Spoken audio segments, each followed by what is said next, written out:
She's a mom of a kid that's been in a bunch of your stuff. Mic check 1, 2, 3. Mic check 1, 2.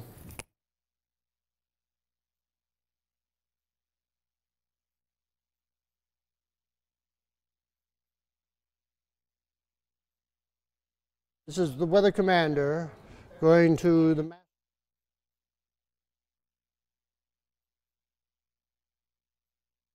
And I don't know what's going on with my mom, you know? I just 1, 2, 1, 2, 1, 2. Now's the time. She said they've got 3 schools 1, 2, 1, 2, 1, 2, 1, 2. singing that.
Mic check, hello, hello, hello.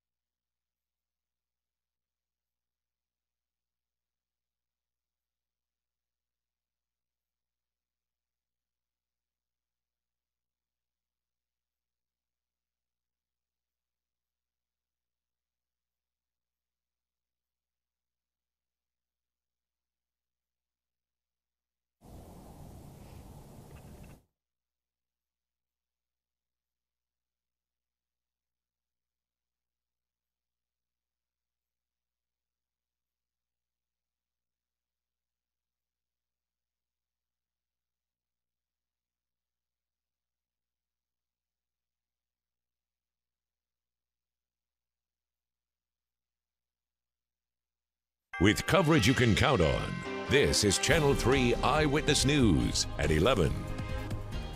Good evening. Thank you for joining us. I'm Greg Glover. And I'm Cindy Sexton. We are 11 days away from the anniversary of the Woodmore bus crash. This week, 3 new lawsuits were filed, bringing the total number to 20. Time's running out for the victims' families to file any complaints. Channel 3's Tanisha Cordell joins us now to explain why. Tanisha. Well, Greg, the deadline to file any new lawsuits regarding the Woodmore bus crash is November 21st. Now, that's because in Tennessee, there is a 1-year statute of limitations. And Chattanooga attorney Stuart James says it's common to see a rash of these kinds of lawsuits filed closer to the deadline and sometimes the day of. And a claim like this one, I will bet you the firms that I've seen that are involved, they've been looking at this for a long time and thinking about what they're going to do. Plus, they're probably signing up as many family members as they can to get as many people to sue as they can. James has 20 years of law experience. Like many of us, he has watched closely as the Woodmore families file lawsuits. On Thursday, 3 new lawsuits came to light on behalf of 3 children. The suits claim those children experienced broken bones and traumatic brain injuries, among other things. The 3 suits combined claim $22.5 million in damages. James says once the lawsuits are served, the defendants have 30 days to respond. A lot of times extensions are given, there's written questions that are given, so that becomes very pliable. A lawsuit like this could be in the system up to 2 years, up to 3 years, because there are so many people involved with the lawsuit. A total of 20 lawsuits have been filed against bus driver Jonathan E. Walker and Durham School Services. Some local law firms are representing several different claims. James says it's the right approach, but he predicts the defense attorneys will have a lot of questions. About damages, about who these people are, about these children, how smart they were, how likable they were, what their injuries are, what their futures are, because especially for the dead children, the whole idea is you got to evaluate the value of their life, and that's really difficult to do. As families wait on the justice system for answers, James says it's best for the community to be patient and hold back on any judgment. It's going to be emotional, and it's going to be interesting. It's going to be interesting to see how it pans out. Well, Jonathan E. Walker still faces criminal charges in the crash that killed 6 children. He remains out of jail on a reduced $50,000 bond. Live in the studio, Tanisha Cordell, Channel 3 Eyewitness News. Tanisha, thank you. 2 Ooltewah High School students have been suspended after a mother reported her special needs son was inappropriately touched. The assault allegedly happened inside the locker room during gym class. School officials tell us they launched an investigation immediately after they learned about the alleged incident. The woman tells us her son's friend reported it to a teacher. It's the second time in 2 years Ooltewah High School has had to investigate an alleged assault.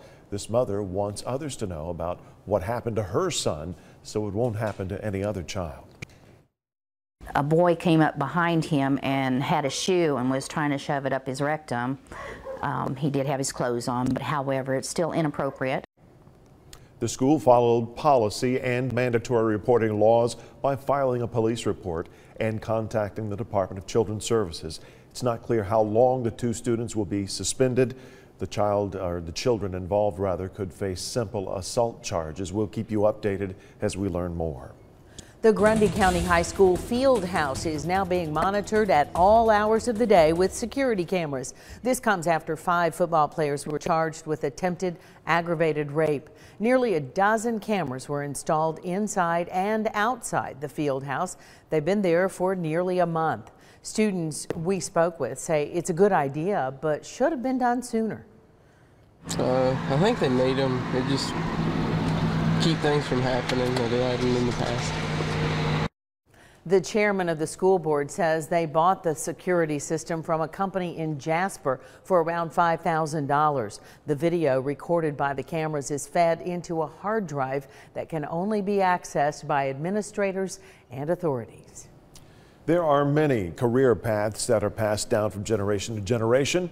One military family's life passion is to serve the United States. Channel 3's Casey Freeman met with one veteran, talking to him about his children's decision to join the Army. Casey. Greg Bruce McDonald is a retired veteran with 12 children. He used his knowledge as a first sergeant recruiter to encourage his children to enlist into the Army. Of McDonald's 12 kids so far, 7 of them have served in the Army. One of his daughters has become a civilian nurse. However, she married someone in the Army. Now, another one of McDonald's sons just graduated from high school and is about to enlist into the Army. The other 3 children are still in grade school, so their decision has not yet been made. A friend of McDonald's has done some research and says 7 people from one family is the most any family has ever had serving the military at one time. Many would say his children followed in his footsteps, but he says there are more to that story. They've actually kind of followed each other. They've seen the benefits of the military for each of them, and each of them had kind of the same idea. Certainly I encouraged them to look at the military. McDonald says while college was not for him, his children have used the military as an opportunity to further their education. Since Bruce retired from the military in 2005, he has spent time as a missionary in the Ukraine for 10 years. He's currently working at a mechanic shop and he's doing mission work here locally while teaching English. Live in the studio, Casey Freeman, Channel 3 Eyewitness News. What a family. Casey, thank you for sharing their story. It's remarkable. Coming up on Eyewitness News at 11, colder weather is headed into the Tennessee Valley this weekend. Paul Barris has a look at the forecast next.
All right, we're checking out the weather headlines for tomorrow. It's going to be a cool day, but we're going to see more clouds on Sunday, and then it's going to warm up a little bit coming up on Monday.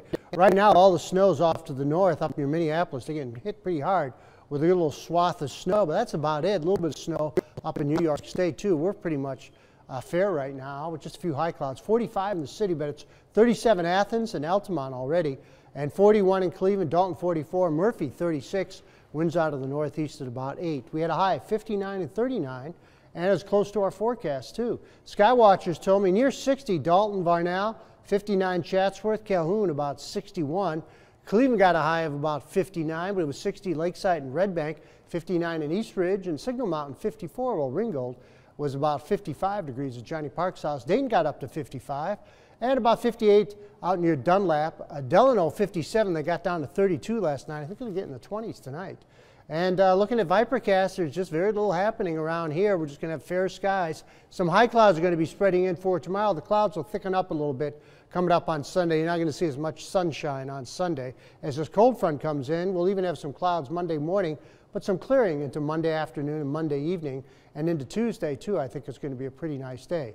So for tonight, scattered frost and 36, especially if you get away from the city. Mostly sunny, a lot of high clouds spreading in. Tomorrow, 59. And then tomorrow night, a few more clouds, not as cold, 41. And on the 7-day forecast, a lot more clouds on Sunday at 56. Monday, 62, 64 Tuesday, and even 64 on Wednesday and Thursday. By Thursday and Friday, though, could see some widely scattered or isolated showers. Friday night football is right around the corner.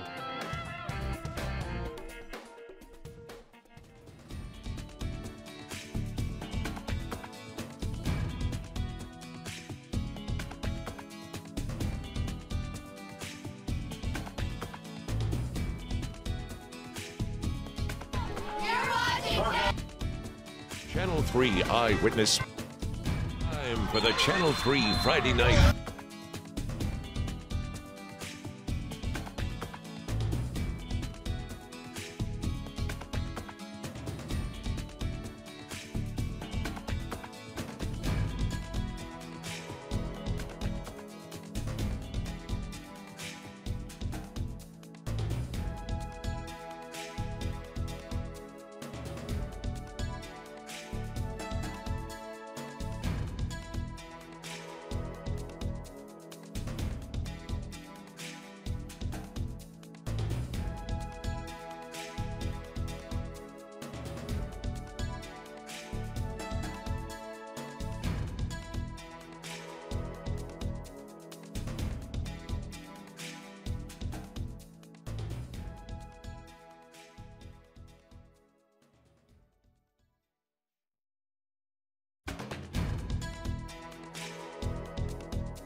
So what do you think, Greg? It felt a lot like football weather tonight. Yes, you were out there with the bands. It was cold, wasn't it? Well, let's see Good just night how for cold it was because, well, let's see.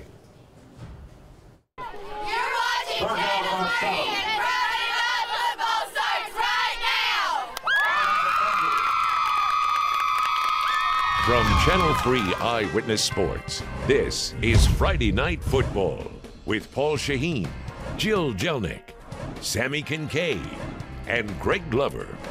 Friday Night Football, brought to you by Food City, value every day. And Chattanooga Area Schools Federal Credit Union, where it pays to be a member. Proud sponsors of high school football. Friday Night Football. Well, first and foremost, to any veterans out there, from all of us here, thank you. All right, you ready? Another Friday Night Football playoff edition on tap. From our corners of Tennessee, Georgia, North Carolina, and Alabama, we counted 24 teams still playing playoff football. 'Tis the season, so let's get to it, starting, as always, with our Game of the Week. It's time for the Channel 3 Friday Night Football Game of the Week, brought to you by EPB. Your Tyner Rams hosting Watertown in round number 2.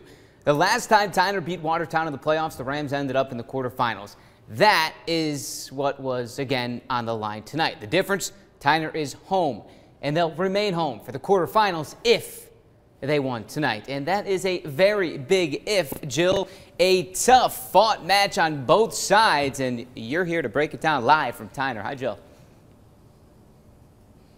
Paul, the Tyner Rams have been on a roll all season long, and they did not slow down at all tonight. Despite trailing by 3 at halftime, the Rams put together a dominant second half performance, totaling over 200 yards rushing in that second half alone. But you got to give credit to this Tyner defense. They came up with not one, but 2 critical pick sixes that allowed the Rams some breathing room late in the game.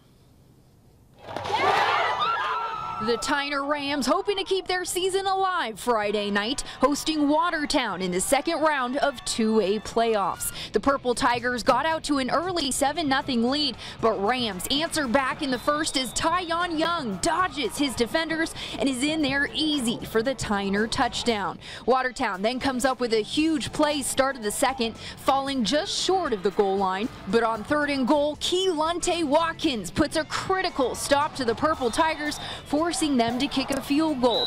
Tyner trailed 10-7 at the break, but the second half was a different story. Rams start the third with a 17-play, 84-yard drive, ending with this Jalen Bowen diving touchdown.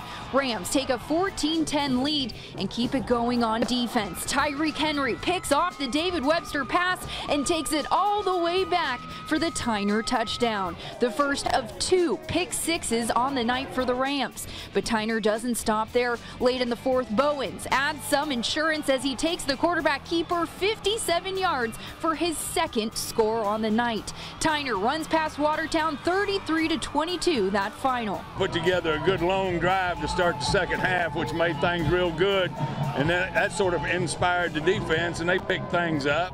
You know, right now it's all about survival. We made it to the third round. That's where we're going. We're happy to be there.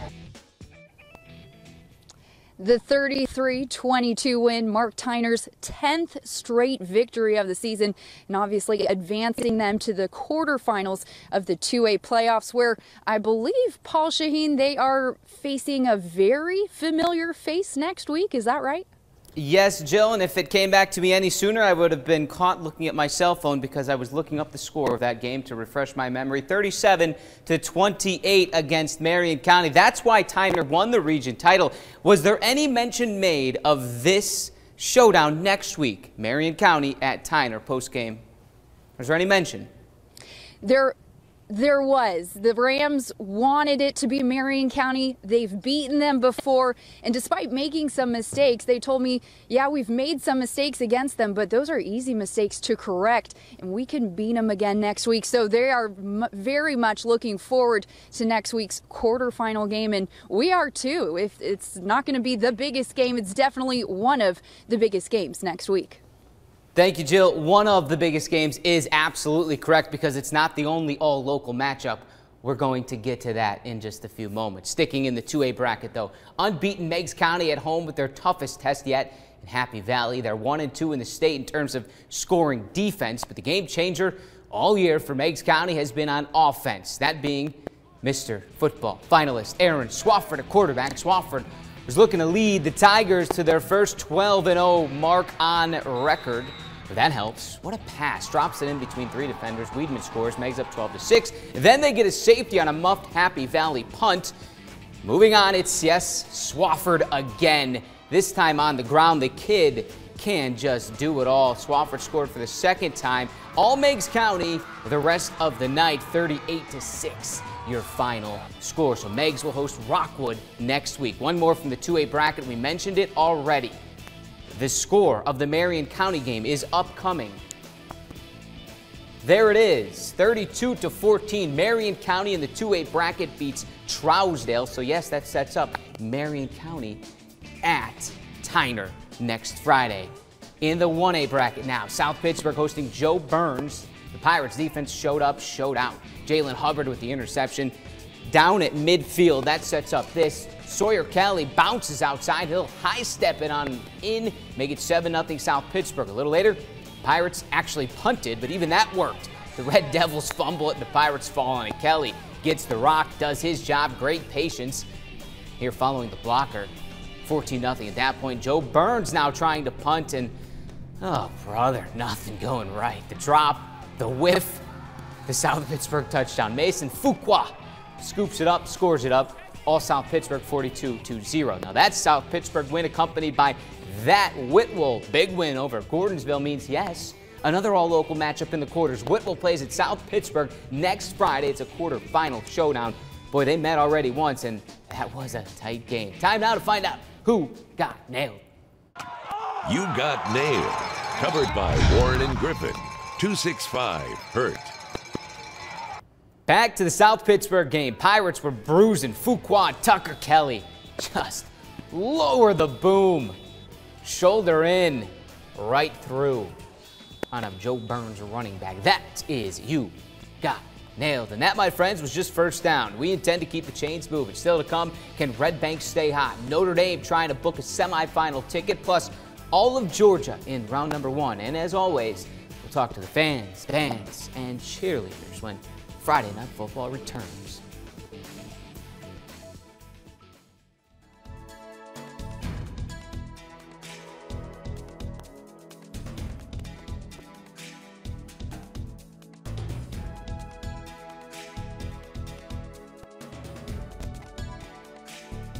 Channel 3's Cheerleaders of the Week. County, let's go!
Cheer on with Channel 3's Cheerleaders of the Week.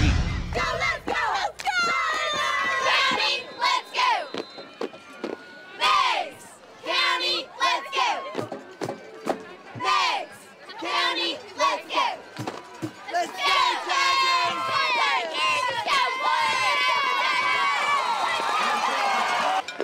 Next! County, let's go! All right, back downtown now. Notre Dame chasing history.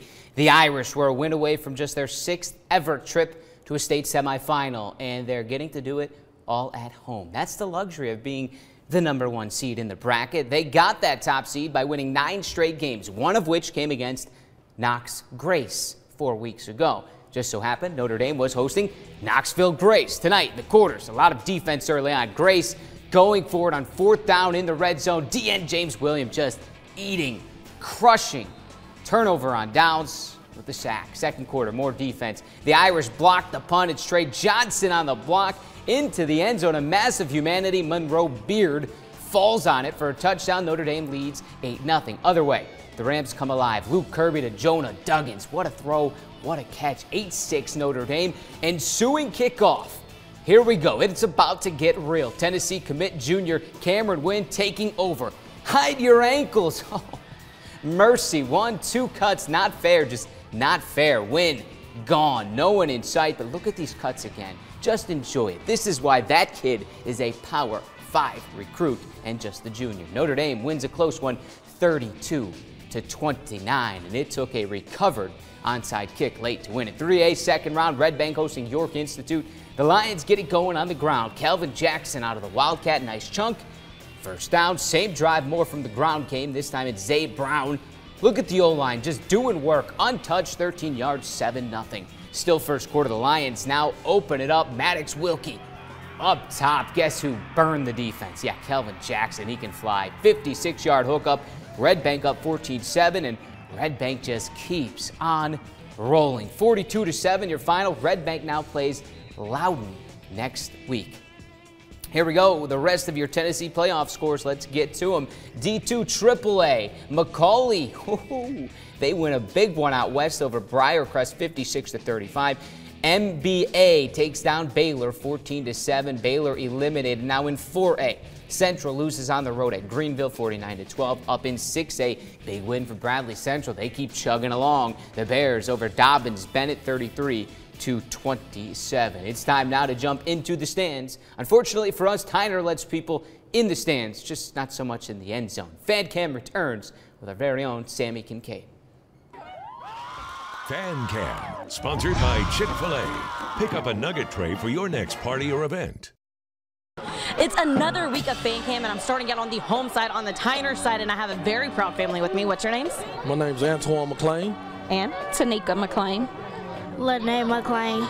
And who is your son? Number 21, Amarion McLean, freshman. And is there anything you want to say to him tonight? Just good luck, team, whole team, good luck. Let's go. Let's get this win and go to the next round. And can I hear you guys get loud for him right now? Yeah, let's go, baby, let's go.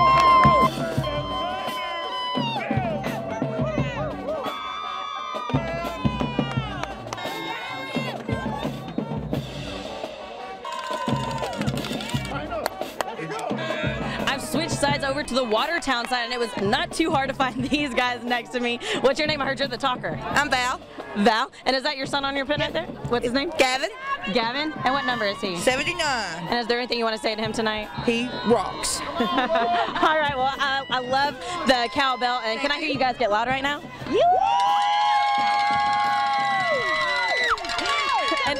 And if you want to be like these guys and win some Chick-fil-A, don't forget to get loud next week. There's only one more week of FNF3. I'm Sammy Kincaid, Channel 3, Eyewitness Sports.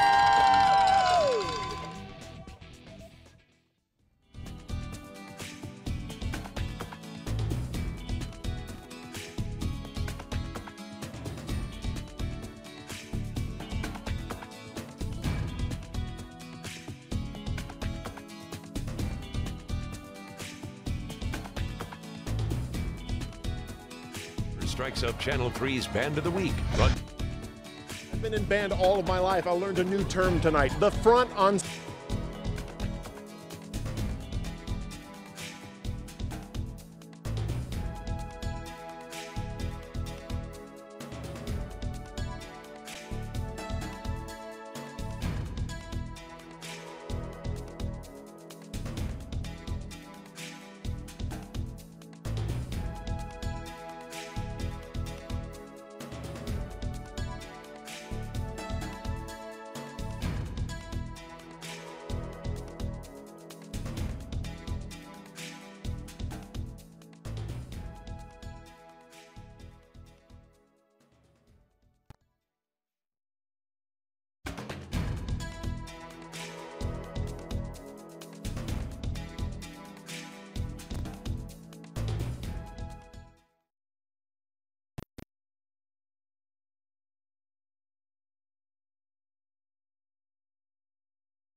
Greg Glover strikes up Channel 3's Band of the Week, brought to you by Music Instruction Studio, molding tomorrow's musicians. I've been in band all of my life. I learned a new term tonight, the front ensemble. And here we are in the South Pittsburgh Band of Pirates, your Band of the Week!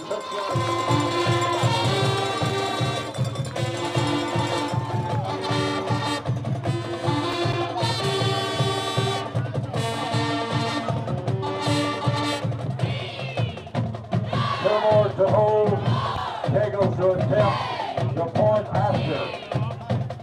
But that South Pittsburgh band steadily growing with a new band director. Hey, in Georgia now, Ridgeland enters the 4A bracket as the 2 seed, sitting behind only Cartersville, the nation's 23rd ranked team. Ridgeland sat at 10-0 for the first time in school history, and their closest margin of victory was 21 points. The Panthers hosted Chapel Hill seconds in, working off a turnover. Ridgeland, great field position, pounding the rock. Gabe McDonald is in 7-0. Ensuing drive, more defense and more trouble for Chapel Hill. KJ Burton sacked by everyone. Ball comes out, recovered by Ridgeland in the end zone. It's 14-0. Ensuing drive, this isn't going to be a replay. It actually happened again. Ridgeland's defense suffocating. Another turnover, another touchdown. 3 turnovers, 3 touchdowns, 21-0, 5 minutes in. Early second quarter, Ridgeland just pouring it on. This is Markeith Montgomery scoring. Ridgeland rolls 63-7 in 4A. Still in 4A. Heritage hosting Troup County. A lot of great defense in this one. Generals quarterback Blake Bryan on the wrong end of it here, picked off by Devin Hill. That sets up the game's first touchdown. It's Montez Crow. He's going to throw a perfect deep ball to Jamari Thrash. Heritage would go to work on offense after that. They couldn't score before the half, failing to score after a great drive stalls in field goal range. So Heritage down 10-0 at the half. They go silent the rest of the way. All but silent. Troup County eliminates Heritage 31-7. One more from Georgia's 4A bracket. We've got Northwest Whitfield losing at Cedartown. Northwest eliminated 47-14. In 3A now, North Murray hosting Westminster. Slow start for the Mountaineers. Let's roll the video. There we go. Westminster strikes first from 43 yards out. That puts North Murray down 20-0. North Murray trying to stop the bleeding on the ensuing drive. This is going to help. Ladd McConkey picks off Nance Hill in the end zone. He'd bring it out, eventually brought down at about the 10. That would set up the Mountaineers' first score. It'll be Preston Pogue Jr. to Connor Rice, 55 yards. It's a 13-point game, but as close as it gets. North Murray loses 37-7. Back to the scoreboard one final time. Dooley takes down Tryon. Chattooga eliminated. Keep them going quick as we run out of time. Pace Academy loses at Calhoun. Dalton loses as well. Keep them going. Ider, Alabama, a loser. North Sand Mountain, a loser. Fort Payne down to Homewood. In North Carolina, Murphy a winner. They advance. One more, it is Hayesville losing to Elkin. Quickly, basketball scores. We may not have time, but I can tell you that the Tennessee men won tonight. And the UTC men opened the season at Wyoming. They lost by 9 at Wyoming. And do not forget, please, within minutes, we will have the entire show posted online and inside our app. Thanks to everyone behind the scenes, every single one of them helping piece another show together. And a special thank you to our Friday Night Football intern, Maddie Caprich, who leaves us after tonight, graduating our internship program. She went above and beyond anything we asked her to do. Just a joy to have around. The playoffs continue next week. Friday Night Football is brought to you by Food City and Chattanooga Area Schools Federal Credit Union. We thank the Chattanooga area Chick-fil-A's for feeding our Friday Night Football team. Call them to order party platters for your next tailgate.